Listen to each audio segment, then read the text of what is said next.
اعوذ باللہ من الشیطان الرجیم بسم اللہ الرحمن الرحیم اومن کان میتا فاحییناہ وجعلنا له نورا یمشی به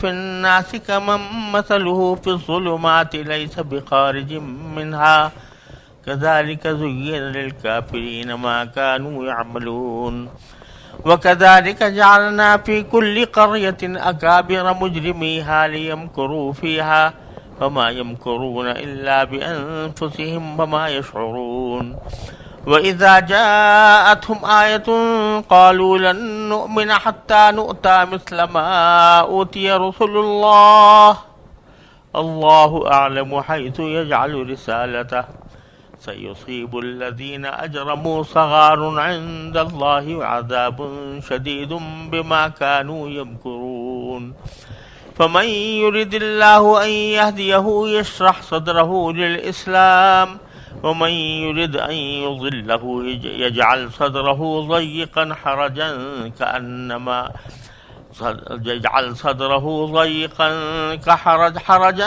كأنما يصعد في السماء كذلك يجعل الرجس على الذين لا يؤمنون.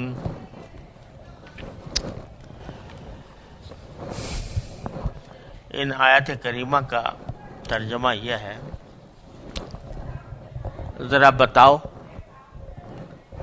بتاؤ کہ جو شخص مردہ ہو پھر ہم نے اسے زندگی دی ہو اور اس کو ایک روشنی مہیا کر دی ہو جسے لے کر وہ لوگوں کے درمیان چلتا پھرتا ہو، کیا وہ شخص اس کی طرح ہو سکتا ہے جس کا حال یہ ہو کہ وہ اندھیروں میں گھرا ہوا ہو جن سے کبھی نکل نہ پائے؟ اسی طرح کافروں کو یہ سجھا دیا گیا ہے کہ جو کچھ وہ کرتے رہے ہیں وہ بڑا خوشنما کام ہے، اور اسی طرح ہم نے ہر بستی میں وہاں کے مجرموں کے سرغنوں کو یہ موقع دیا ہے کہ وہ اس بستی میں مسلمانوں کے خلاف سازشیں کیا کریں، اور وہ جو سازشیں کرتے ہیں در حقیقت وہ کسی اور کے نہیں بلکہ خود ان کے اپنے خلاف پڑتی ہیں، جبکہ ان کو اس کا احساس نہیں ہوتا. اور جب ان اہل مکہ کے پاس قرآن کی کوئی آیت آتی ہے تو یہ کہتے ہیں کہ ہم اس وقت تک ہرگز ایمان نہیں لائیں گے جب تک کہ اس جیسی چیز خود ہمیں نہ دے دی جائے جیسی اللہ کے پیغمبروں کو دی گئی تھی. حالانکہ اللہ ہی بہتر جانتا ہے کہ وہ اپنی پیغمبری کس کو سپرد کرے. جن لوگوں نے اس قسم کی مجرمانہ باتیں کی ہیں ان کو اپنے مکاریوں کے بدلے اللہ کے پاس جا کر ذلت اور سخت عذاب کا سامنا ہوگا. غرض جس شخص کو اللہ ہدایت تک پہنچانے کا ارادہ کر لے اس کا سینہ اسلام کے لیے کھول دیتا ہے، اور جس کو اس کی ضد کی وجہ سے گمراہ کرنے کا ارادہ کر دے اس کے سینے کو تنگ اور اتنا زیادہ تنگ کر دیتا ہے کہ جیسے اسے زبردستی آسمان پر چڑھنا پڑ رہا ہو. اسی طرح اللہ کفر کی گندگی ان لوگوں پر مسلط رکھتا ہے جو ایمان نہیں لاتے. پیچھے مشرکین کہ شرک کی باتیں بھی بیان کی گئی تھیں اور اس کی کچھ جزوی گمراہیوں کا بھی ذکر تھا، جس میں بعض جانوروں کو وہ بلا وجہ حرام اور بعض کو حلال کہہ دیتے تھے. تو اب اللہ تبارک و تعالیٰ یہ فرما رہے ہیں کہ یہ لوگ جو یہ باتیں کرتے ہیں تو در حقیقت یہ کفر کی وجہ سے ایسے ہیں جیسے کہ مردہ لوگ. کیوں؟ اس لیے کہ ہر چیز اس کائنات میں ہر چیز کسی مقصد کے لیے پیدا کی گئی ہے، اور اگر وہ اس کا اپنا اصلی مقصد چھوڑ دے تو اس کی خود بخود نفی ہو جاتی ہے. مثلا آگ اس لیے پیدا کی گئی ہے کہ وہ جلائے. اگر وہ جلانا چھوڑ دے تو وہ آگ نہیں رہے گی، کچھ اور بن جائے گی، راکھ بن جائے گی مثلا. لیکن آگ ہونے کی حیثیت سے وہ موجود نہیں رہے گی، وہ مردہ ہو گئی. پانی اس لیے پیدا کیا گیا ہے کہ انسان کو سیراب کرے، اور اگر کسی جگہ کوئی گندگی لگ گئی ہے تو اس کو صاف کرنے میں اس کو استعمال کیا جائے. اگر پانی اپنا یہ عمل چھوڑ دے، نہ تو اس سے پیاس بجھتی ہے اور نہ اسے کسی گندگی کو صاف کرنے کے لیے استعمال کیا جا سکتا ہے، تو وہ پانی نہیں رہا، وہ کچھ اور چیز ہو گیا. تو غرض اس کائنات میں جتنی بھی چیزیں ہیں، اگر شمع ہے مثال کے طور پر، تو وہ جب تک کہ وہ نور دے رہی ہے، روشنی دے رہی ہے، روشنی پھیلا رہی ہے، تو وہ شمع ہے. اور جب اس نے روشنی پھیلانا بند کر دیا تو شمع نہ رہی. تو اسی طرح انسان کو بھی اللہ تعالیٰ نے ایک خاص مقصد کے لیے پیدا فرمایا، جس کا ذکر قرآن کریم میں دوسری جگہ فرمایا کہ وَمَا خَلَقْتُ الْجِنَّ وَالْإِنسَ إِلَّا لِيَعْبُدُونِ. میں نے انسانوں اور جنات کو صرف اس لیے پیدا کیا ہے تاکہ میری بندگی کریں. اور بندگی کے معنی اطاعت. جو عقیدہ کہا جائے وہ عقیدہ رکھیں، جو عمل کہا جائے وہ عمل کریں، جن چیزوں سے اجتناب کرنے کو کہا گیا ہے اس سے اجتناب کریں. یہ ہے مقصد زندگی انسان کا. اور اس لیے کہ ساری کائنات انسان کی خدمت میں لگی ہوئی ہے. یہ چاند، یہ ستارے، یہ ہوائیں، یہ پہاڑ، یہ دریا، یہ سمندر، یہ سارے کچھ اسی کام کے لیے لگے ہوئے ہیں کہ انسان کو راحت پہنچا دیں. کھانا بھی انسان کا موقوف ہے ان کے اوپر، کیونکہ جب کوئی چیز بوئی جاتی ہے تو اس وقت تک وہ ثمردار نہیں ہو سکتی جب تک کہ اس کے اوپر سورج اپنی کرنیں نہ برسائے، اس کے اوپر ہوائیں نہ چلیں، اس کے اوپر سمندر سے بادل اٹھ کر اس کے اوپر پانی نہ برسائیں. یہ سارے کام کس لیے ہو رہے ہیں؟ تاکہ بندہ کے لیے کھانے کا انتظام ہو جائے. گندم اگ جائے تو روٹی بن جائے، سبزیاں اگ جائیں تو کھانا بن جائے. اس غرض کے لیے ساری کائنات حرکت کر رہی ہے. کس کے لیے کر رہی ہے؟ انسان کی خدمت کے لیے. اگر انسان اپنے آپ کو اشرف المخلوقات کہتا ہے، مخدوم کائنات کہتا ہے، تو پھر اس کی بھی زندگی کا کوئی مقصد ہونا چاہیے. اور اگر وہ مقصد اس کے اندر نہیں پایا جا رہا تو یہ اتنا ہی بے جان ہے جتنے پتھر بے جان ہوتے ہیں.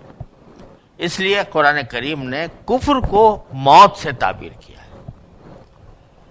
اور اسے یہاں پر فرمایا اومن کان میتن، کہ اگر کوئی شخص جو کہ مردہ ہو، یعنی کفر کی مردگی میں مبتلا ہو، فاحییناہ، تو ہم نے پر اس کو زندگی دی ہو، یعنی ایمان سے اور اللہ تعالیٰ کی بندگی سے اس کو زندگی عطا کی ہو، وہ اس شخص کے کیسے برابر ہو سکتا ہے کہ جو ظلمتوں میں بھٹک رہا ہے. قرآن کریم میں جگہ جگہ کفر کو موت سے تعبیر فرمایا ہے. انک لا تسمع الموتى ولا تسمع الصم الدعاء، کہ آپ ان مردوں کو کچھ پیغام نہیں پہنچا سکتے. اور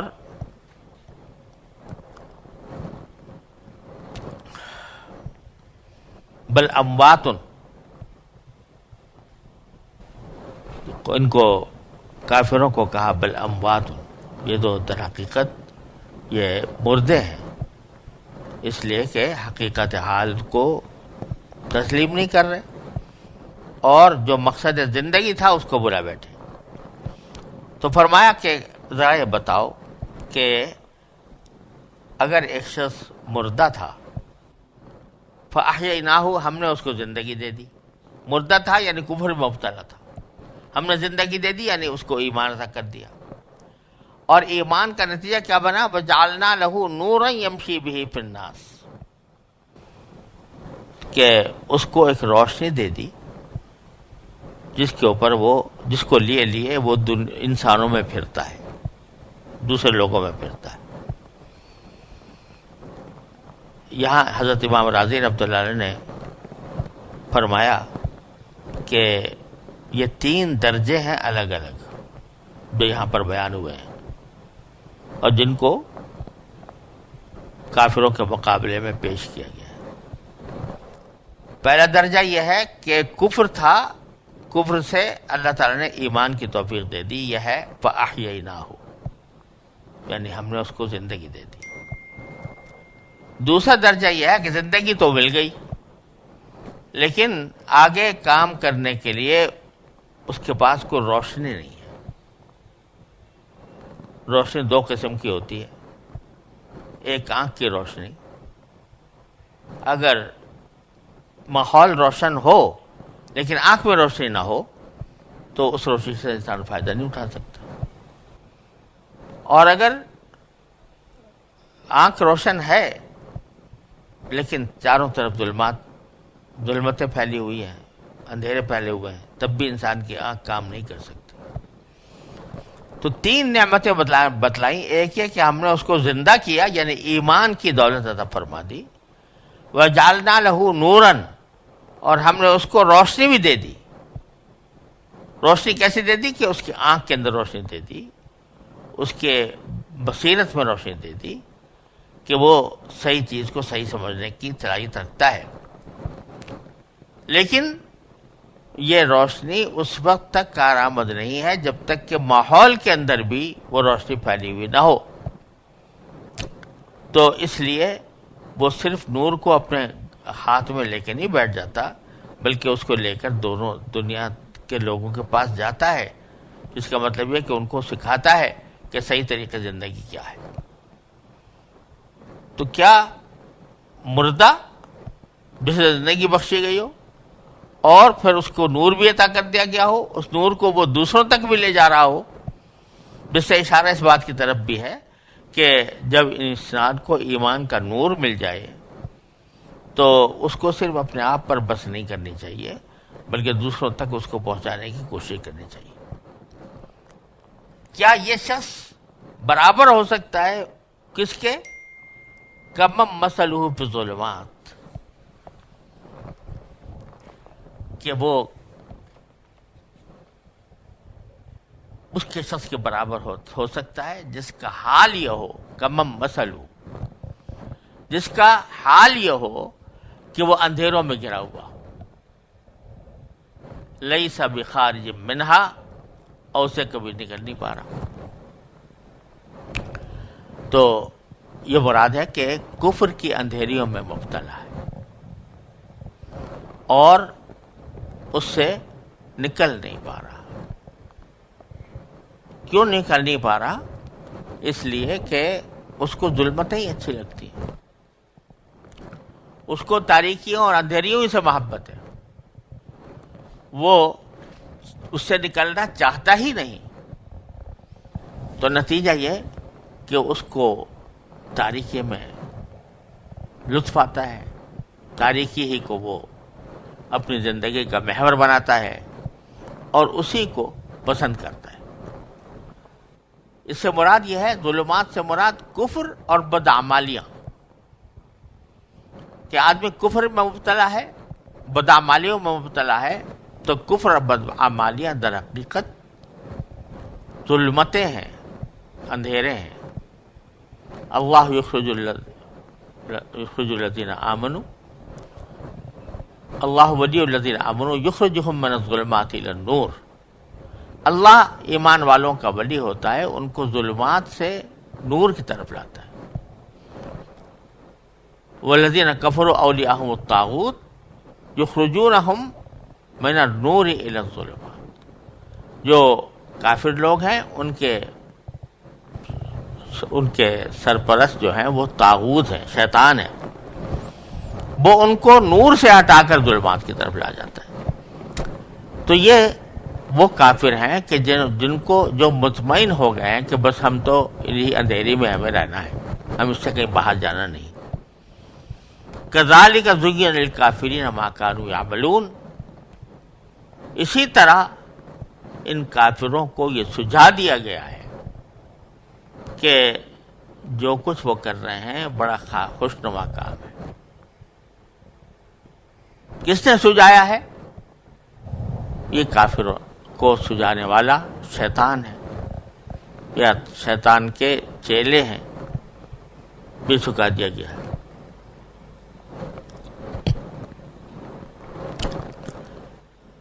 اب فرماتے ہیں باری تعالیٰ آگے کہ ان کی ظلمتوں میں پڑے رہنے کا نتیجہ یہ ہے کہ ان کا وہی حال ہو گیا ہے جو پچھلی امتوں میں بڑے بڑے مجرموں کے سرغنوں کا حال تھا۔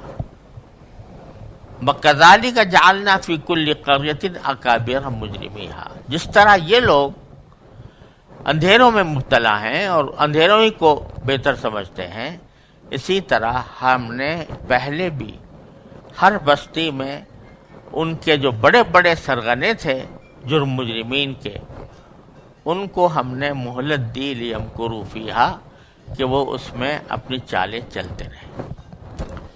جس طرح یہ لوگ چالیں چل رہے ہیں آپ کے خلاف، کبھی کوئی اعتراض لے کے آ جاتے ہیں، کبھی کوئی سوال لے کر آ جاتے ہیں، اسی قسم کی چالیں پچھلے انبیاء کرام کے ساتھ بھی چلی گئیں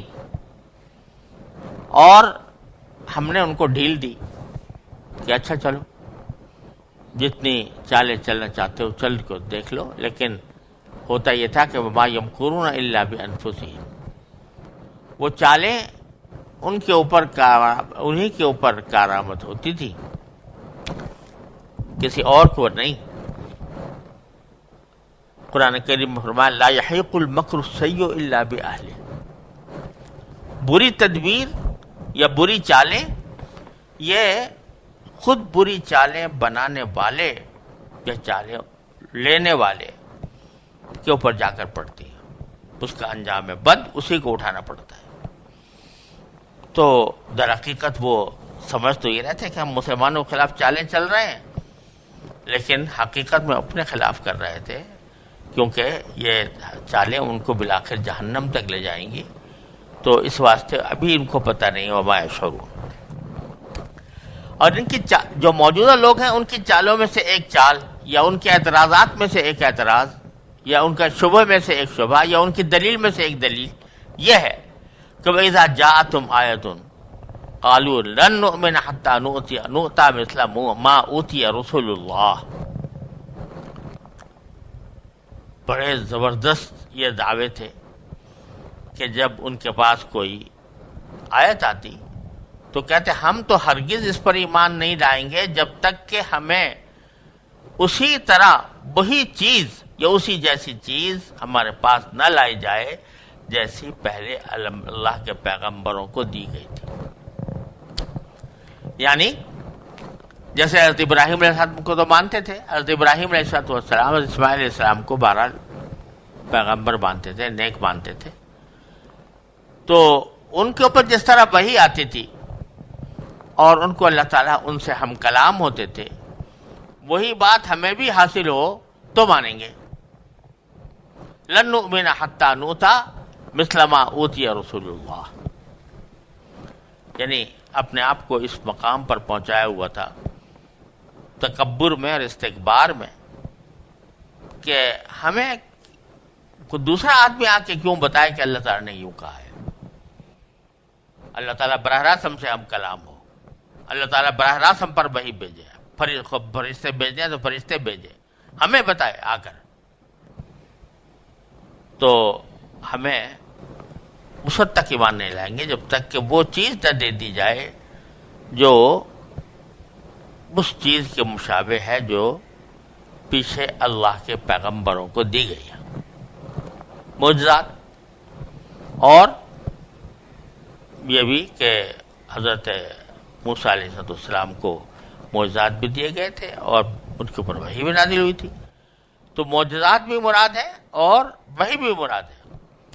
کہ ایک وحی ہم پر اترے اور اپنے ساتھ معجزات لے کر آئے تو ہم مانیں گے. گویا یہ ایک دوسرے الفاظ میں یہ اپنے پیغمبر ہونے کی، اپنے رسول ہونے کی فرمائش کر رہے ہیں، ہمیں پیغمبر بنا دو. ارے بھائی، یہ پیغمبری یہ کوئی کسبی چیز نہیں ہوتی کہ آدمی کسب کر کے کمائی کر کے اس کو حاصل کر لے. کوئی ٹریننگ سینٹر قائم ہو جائے اور اس میں انبیاء کی ٹریننگ کی جا رہی ہو اور اس میں جو جس کو ڈگری مل جائے وہ انبیاء، وہ نبی کہلائے، وہ پیغمبر کہلائے. بلکہ اللہ اعلم حیث یجعل رسالتہ. تمہیں کیا پتا کون رسول بننے کا اہل ہے، کون نہیں ہے، کون پیغمبری صحیح معنی میں کر سکتا ہے، کون نہیں کر سکتا. اللہ ہی بہتر جانتا ہے کہ وہ کہاں اپنے پیغام کو پہنچائے. اپنے رسول رسالت کے لیے وہ کس کو سپرد کرے، پیغمبری کے کام کس کو سپرد کرے. حیث یجعل رسالتہ، یعنی سیدھی سی بات ہے کہ تم یہ کہہ رہے ہو مجھے ہم میں سے ہر شخص کو نبی بنایا جائے، ہر شخص کو پیغمبر بنایا جائے. تو بھائی پیغمبر سارے ہو گئے تو امتی کون ہوں گے اس کے؟ تو وہ ہر ایک آدمی کے پاس یہ اگر اختیار ہو کہ وہی آئے اس کے اور وہ پیغمبر بنایا جائے. تو جواب دے دیا کہ اللہ عالم حیث یجعل. چھوٹا سا مختصر جواب اور کافی اور شافی. اللہ تعالیٰ ہی بہتر جانتا ہے کہ وہ اپنی پیغمبری کس کو سپرد کرے، کہاں سپرد کرے.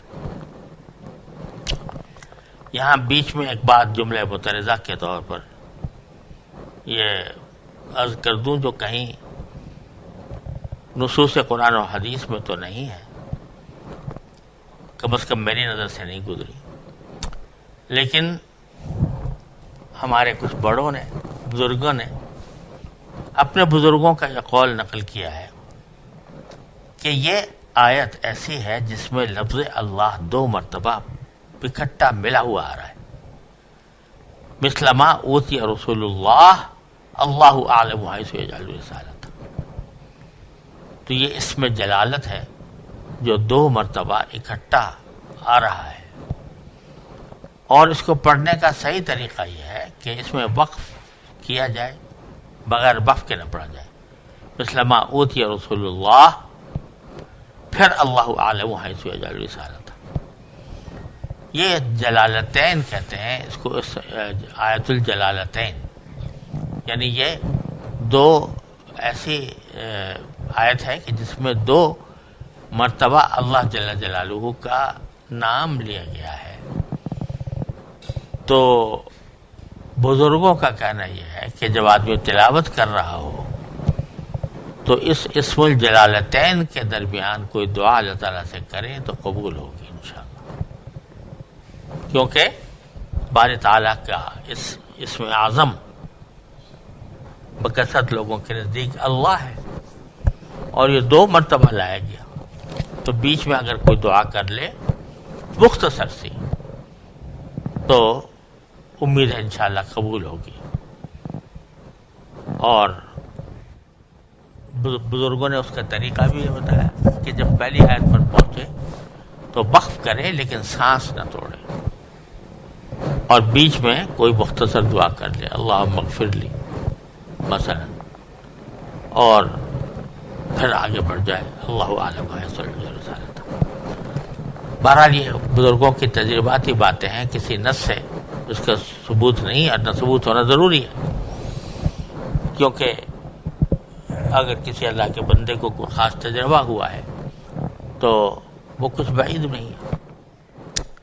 پھر فرمایا سیصیب الذین اجرموا صغار عند اللہ وعذاب شدید بما کانوا یمکرون. کیا ہوگا کہ جن لوگوں نے اس قسم کی مجرمانہ باتیں کی ہیں ان کو اپنی مکاریوں کے بدلے میں اللہ کے پاس جا کر ذلت اور سخت عذاب کا سامنا ہوگا. جن لوگوں نے یہ مجرمانہ باتیں کی ہیں، یہی مجرمانہ بات کہ ہمیں براہ راست پیغمبر بنایا جائے مثلا، تو کیا ہوگا؟ یہ کہہ تو رہے ہیں بڑے متکبرانہ انداز میں کہ ہم پر قرآن نازل ہو، ہم پر وحی نازل ہو. آخر میں جب پہنچیں گے تو یہ تکبر ان کا صغار میں تبدیل ہو جائے گا، ذلت میں تبدیل ہو جائے گا. ان مجرموں کو عنقریب پہنچنے والی ہے اپنی مکاریوں کے بدلے اللہ کے پاس جا کر ذلت اور سخت عذاب کا سامنا، بما کانوا یمکرون، کیونکہ یہ اس قسم کی سازشیں کیا کرتے تھے. اب اللہ تبارک و تعالیٰ فرماتے ہیں فَمَن يُرِدِ اللَّهُ أَن يَهْدِيَهُ يَشْرَحْ صَدْرَهُ لِلْإِسْلَامِ. اللہ تبارک و تعالیٰ جب کسی کو ہدایت دینے کا ارادہ فرماتے ہیں تو اس کا سینہ اسلام کے لیے کھول دیتے ہیں، یعنی اطمینان قلب کا مکمل حاصل ہو جاتا ہے کہ بے شک جو قرآن کہہ رہا ہے وہ برحق ہے، جو رسول صلی اللہ علیہ وسلم فرما رہے ہیں وہ برحق ہے، جو قرآن کہہ رہا ہے وہ برحق ہے، جو رسول کریم صلی اللہ علیہ وسلم اپنے زبان سے یا اپنے قول سے اپنے فعل سے کسی بات کو واضح کر رہے ہیں تو وہ بھی در حقیقت شرح صدر کا ذریعہ ہوتا ہے. وَمَن يُرِدْ أَن يُضِلَّهُ، اور اللہ تعالیٰ اگر کسی کو گمراہ کرنے کا ارادہ کر لے، گمراہ کرنے کا ارادہ ایسے ہی ظلمن نہیں کر لیتا اللہ تعالیٰ، لیکن جب کوئی شخص ضد میں عناد میں آگے بڑھا ہوا ہو اور حق بات کو ماننے کی صلاحیت کھو چکا ہو تو اس وقت میں اللہ تعالیٰ اس کو اس طرح بنا دیتے ہیں کہ گمراہ کر دیتے ہیں. یجعل صدرہ ضیقا، اس کا سینہ تنگ کر دیتے ہیں، اس کا سینہ تنگ کر دیتے ہیں. یعنی کہاں سے تنگ کر دیتے ہیں؟ اسلام کے داخلے سے. اس کے سینے میں اسلام داخل نہیں ہوتا، کیونکہ اسلام کو داخل ہونے کے لیے جس وسعت کی ضرورت ہے وہ اس میں ختم ہو گئی، تو اس کا سینہ بہت ضیق ہو گیا، تنگ ہو گیا، اور اس میں اسلام اس وجہ سے داخل نہیں ہو سکتا. اور حرجن، اور وہ مشکل یہ ہے کہ حرجن کا لفظی ترجمہ اور اردو زبان میں کرنا بڑا مشکل ہے. ضیقاً حرجن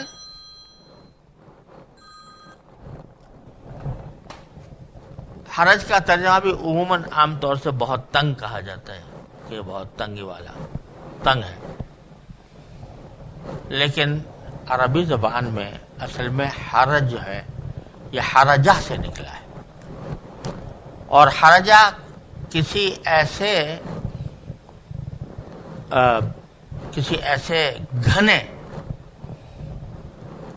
جنگل کو کہتے ہیں کہ جس میں سے نکلنے کا راستہ نہ ہو. درخت آپس میں اتنا اس طرح گتھے ہوئے ہیں کہ وہاں سے نکلنے کا راستہ نہیں. تو سینہ ایک طرف تو تنگ ہے اور جتنا بھی اس کے اندر وسعت ہے اس میں آگے چلنے کا راستہ بھی نہیں.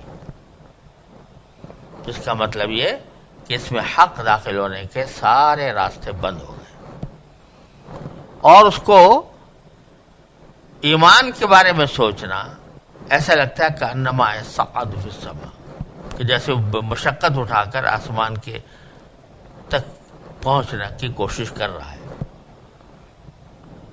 تو ظاہر بات ہے پہنچ تو تھکے گا نہیں، لیکن کیا ہوگا؟ صرف تھکے گا. تو جیسے وہ شخص ہے کہ اندھیریوں میں گھرا ہوا ہے اور راستے کے لیے ہاتھ پاؤں مار رہا ہے، نظر نہیں آ رہا، لیکن تاریکی آ گئی اور اس کے اندر وہ چلنے کی کوشش بھی کی اس نے، تو ایسا لگ رہا تھا جیسے کہ آسمان پر چڑھنے کی جو مشقت ہوتی ہے وہ اس کو مشقت ہو رہی تھی. كذلك يجعل الله الرجس على الذين لا يؤمنون. اور باری تعالیٰ فرماتے ہیں کہ اسی طرح اس ضد کی وجہ سے اللہ تعالیٰ کفر کی گندگی ان لوگوں پر مسلط کر دیتا ہے جو ایمان نہیں لاتے۔ جب ضد اور عناد کی وجہ سے ایمان نہیں لائے تو بس اب اللہ تعالیٰ کی طرف سے ہدایت کا دروازہ بند ہو گیا۔ اعوذ باللہ العلی العظیم۔ بصلی اللہ تعالیٰ